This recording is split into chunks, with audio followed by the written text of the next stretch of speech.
Hi folks, hope you're all doing well. Welcome back to the channel. Today we're just going to do a quick oil change on my, well, new to you, not so new to me, crf250. She is the 2016 model.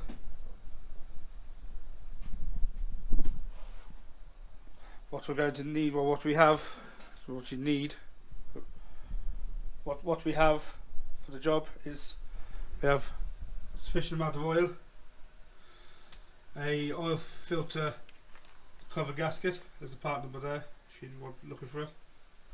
Not 100% necessary, but first time changing the oil on this bike, so I'm going to do it, just make sure it's okay. Oil filter, part number. We'll also need the crush washer gasket for the sump, but we'll find out what that is once we drop the sump plug out, because I have a selection box full of them.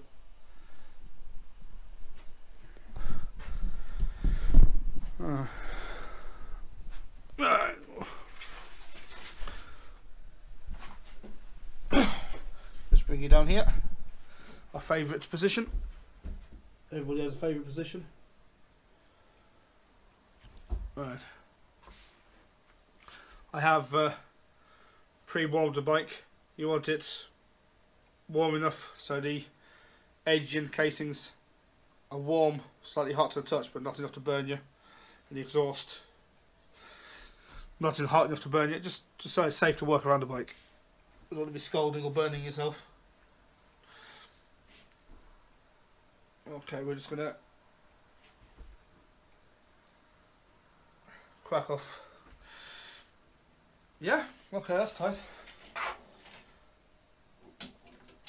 We are just going to gently, without damaging it,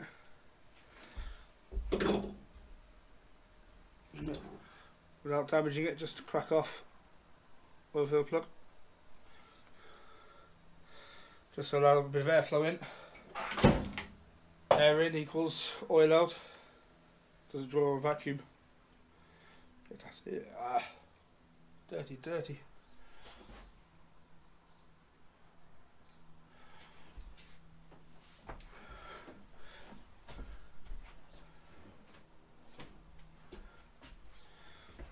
Dirty, dirty. Try not to get any of that stuff in there.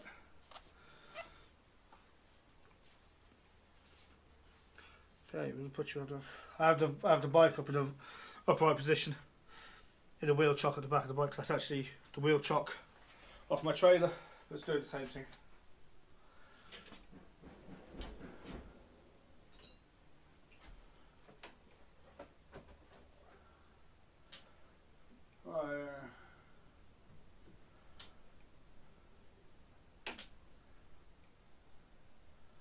Okay, I'll show you where the sub plug is on it. Coming up under the bike. See it just under there. The bung is in the centre of that hole there. It is a 12mm socket. We're just going to drop the oil out of it there quickly.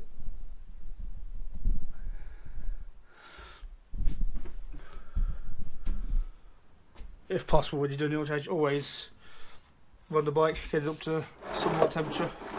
Not only viscosity thins the oil, but it puts all the contaminants and particles back into the suspension of the oil, get as much sludge, dirt out the edge as possible.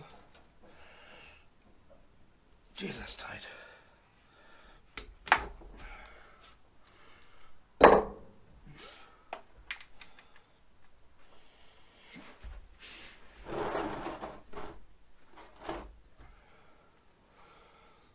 Try not to drop the plug into the oil. Chewy. The oil's still lovely and clean, isn't it?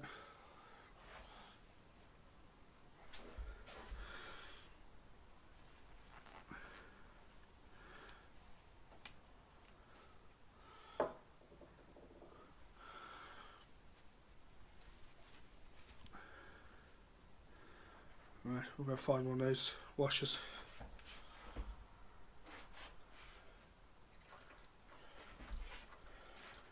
Okay, we have a new washer to go, ready to go back in.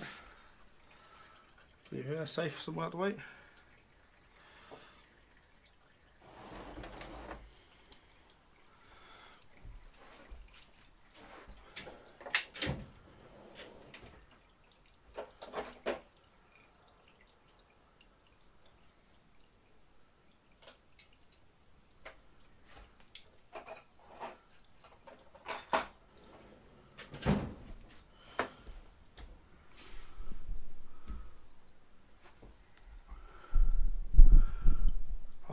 Right, just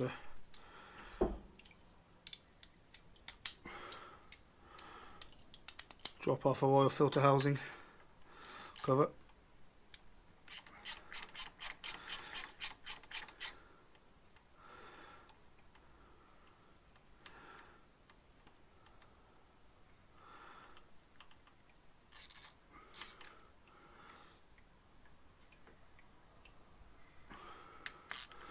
Just as I'm taking the bolts out, I'm just having a look at them, see if there's any different length bolts. Make sure the bolts go back in the same position. They're all the same at the moment coming out.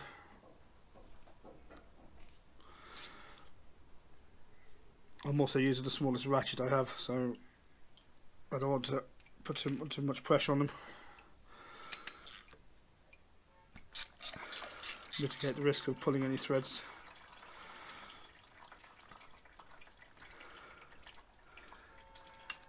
Right, all the bolts are the same length.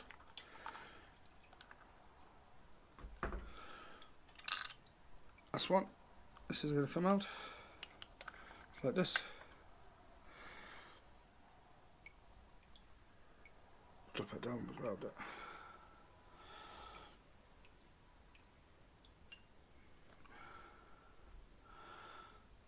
Okay. There's the oil filter there. Let's do it. Put it in the oil to drain. Important with this cover, that spring, make sure that always stays in the cover and goes back in the cover. It doesn't drop in the oil. By mistake, if that's not there, then there's no pressure on the oil filter and the oil will just bypass the filter all the time and never get filtered. Before I take that gasket off, I'm just going to make sure we have the right gasket.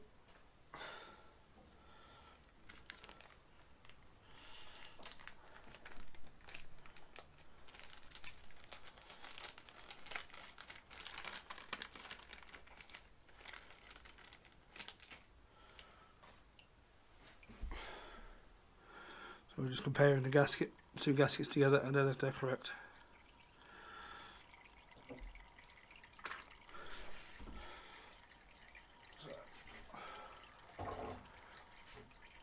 So what we have here is just brake cleaner. Just going to give that all of a clean off there. With the old gasket.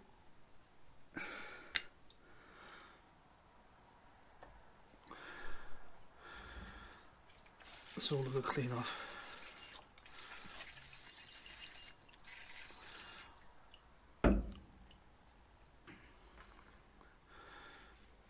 I know you're not supposed to put brake cleaner on your skin, but hey, I'm a man, we don't listen to things like that. Leave those dry out on the rag.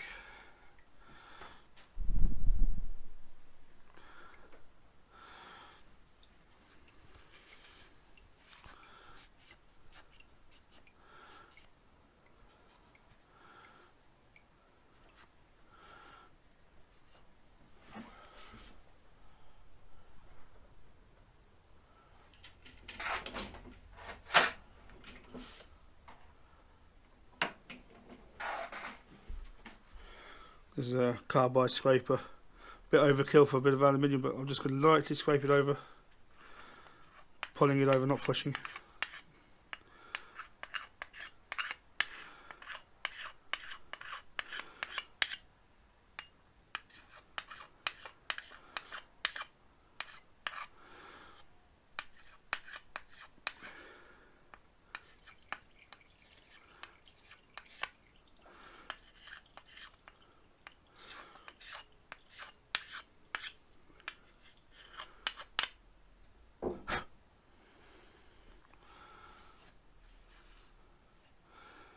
Okay, that's lovely and clean, just about.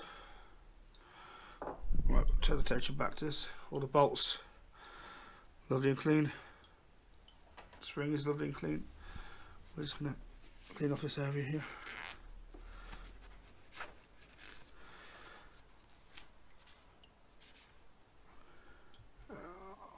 Nice.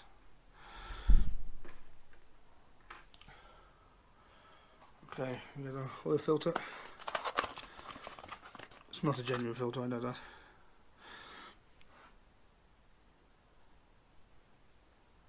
I'm just going to put a small bit of oil on the gasket, on the seal of the filter. Make sure that fits on nicely there. And yes, it's on tight enough so it's not going to fall into the oil. Important, make sure that spring stays in there. And that gasket goes on like that.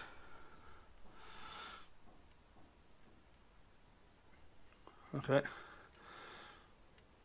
Just see if it'll go on both ways, just to... And no, it won't fit both ways, it'll only go on one way. So you're okay. Okay.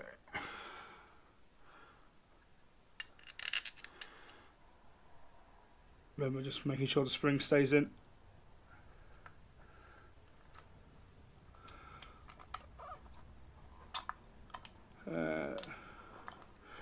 Just get a couple of the bolts just started.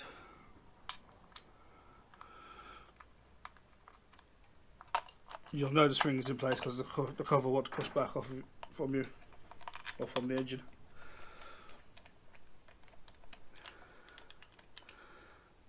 Alright, now the cover's holding it in place.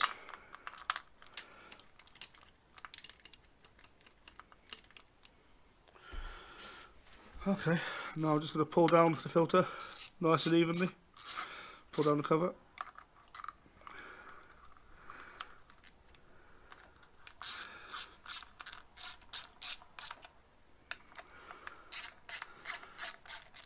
Alright.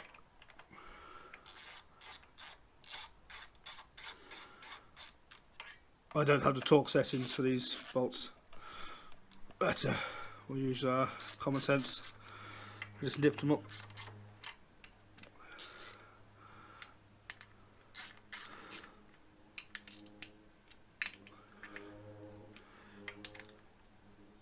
That's why I'm using the smallest ratchet I have, and it's just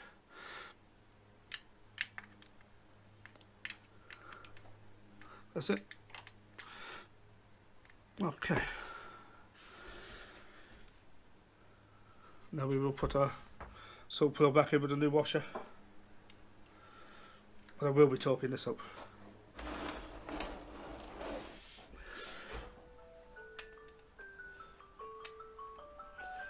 Yes, that's a good time for the alarm to go off, isn't it?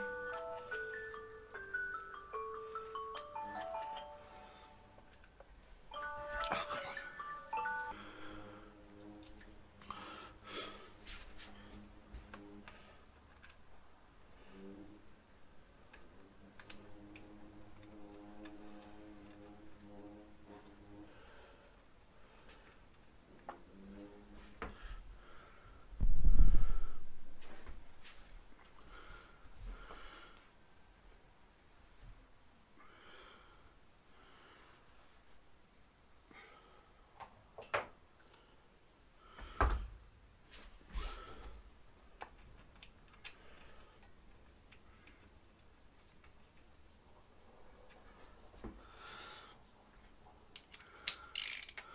Right, as usual, we're just going to go to 25 Newton meters for our sump.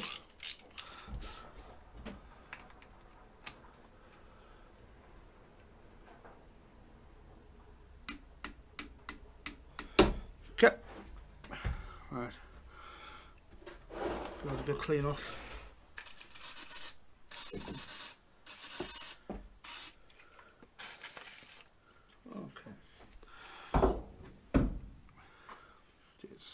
Tools everywhere, just clean up a mess.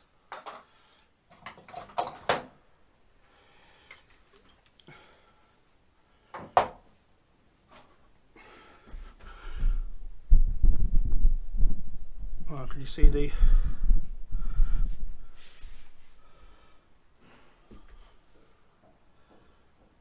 sump, the oil filter? Put a bit of light on it for you. How's that? Put a bit of light on the situation.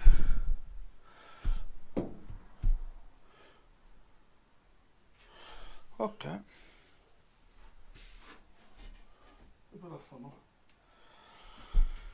Is it going to fit? It is. Not sure exactly how much oil it takes.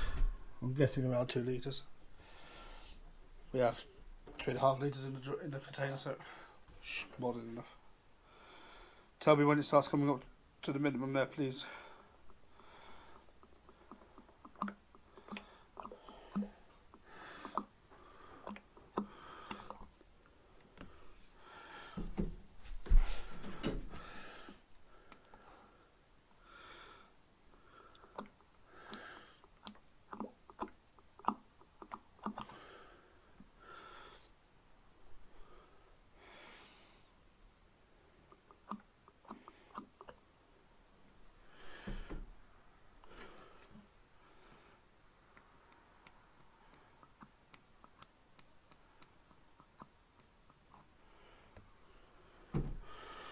No, keep going. This was. Okay, we're getting that. Okay, just a little bit more, then we're going to run it.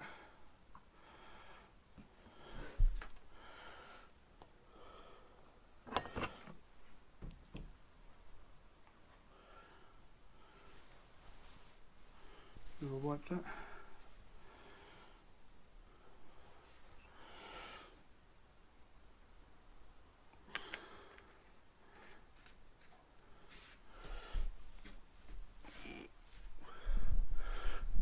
Alright,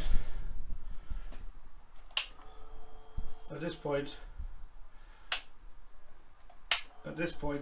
I would say keep it on the oil pressure right, but we don't have one at this point, so we're just going to start it and run it for a few seconds, just enough to build up oil pressure and circulate the oil. And then we're going to stop and check the oil level and top up.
Okay, she's been standing for a minute, settling for a minute or two. We're just going to top it up towards the upper level and leave it at that.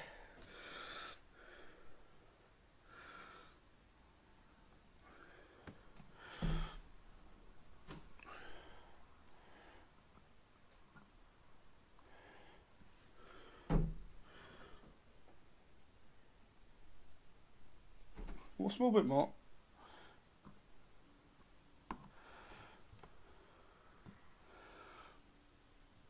Yeah, it's taken about 2 litres.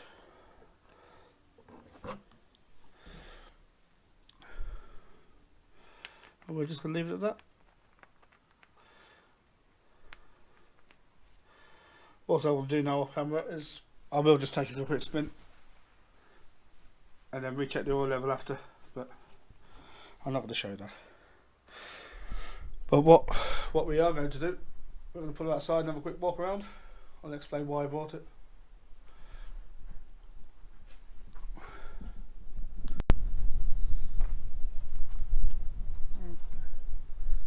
Just simple things. Once you've finished the oil change and topped it up, just either take the bike for a quick spin or run the bike for a while and just do a final check on the oil level. Make sure you don't have any oil leaks. You can also remove the belly pan or edging guard by removing those two 10mm and dropping that out the way. That would mitigate the risk of getting any oil trapped on the top of the belly, on top of the plate or the belly pan, and make access to the drain plug a little easier.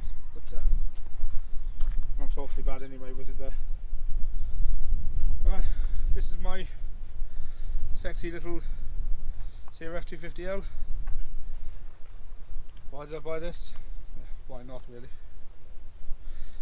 I have a passion for small capacity bikes, although I love the big bikes.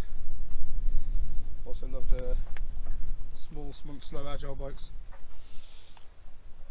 As it being the early model, she's really basic. On the electronic side, there's no ABS, no traction control.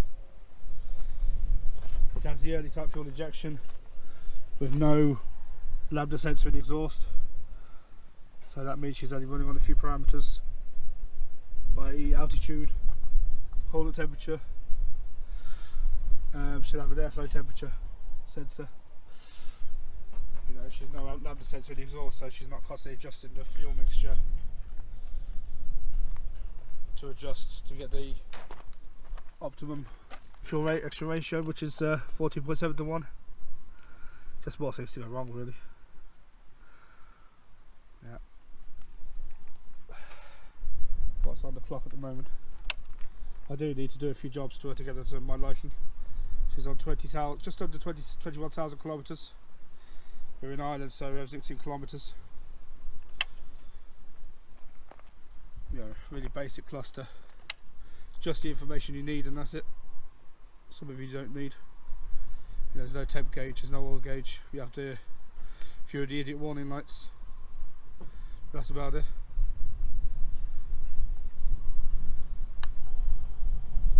You know, engine malfunction, neutral, temp. Doesn't even have temp gauge, it just warns you when she's getting hot. Fuel gauge. One thing about this bike is it is really economical of fuel, but it only has a 7 litre tank. So it's you know, I use it for commuting sometimes, and 150 kilometres and you're looking for a fuel station. So that's one job I'm going to have to do.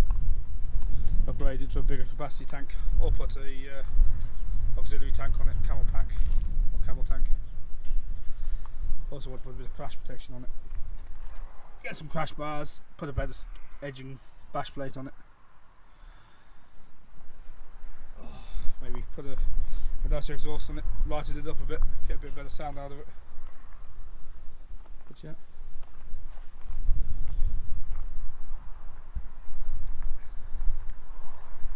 My screen won't go too badly, even though it's a low horsepower bike. I'm not sure. I looked up what they are. I'm guessing around 20 horsepower by the way she goes, or doesn't. 5-speed gearbox. But even, you know, she's happy up to about 110 kilometers an hour. Any more than that, she's racing the engine too much. But a screen would be nice. Also want to raise the handlebars, move them forward slightly, and maybe some hand guards on the front, a bit more crash protection. This is just a basic seat cushion off of Amazon. The original seat is a torture device. You may as well be sat on that gate. 15 minutes is enough. It's just it's an off-road seat. It's designed to, but it's not, you know, it's not designed for the purpose. I need to look into getting a wider seat, more comfortable seat. If anybody knows options for that, please put it down in the description below. or anybody's willing to make me a seat, I'm happy to pay. Money's not a real option, real problem. Tyres. I'm a real Michelin fan. I fancy trying the Yankee Wilds. I don't know what's on there now is Pirelli something or others. They're done anyway. The rear is pretty much gone. So, any options for a 50/50 tyre? I want to be able to take it off road. I will. Well, I don't want to be. I will be. But also want to be able to ride it on the road. Not worried about noise, just handling. I will be riding it in the winter in the wet, snow, ice. Not a problem. Doesn't worry me too much. So yeah, that's a quick introduction to the new member of the family. Thank you for watching. Please like and subscribe and share and all that. More to come on the old CRF. And it's a keeper. Take it easy. Thank you.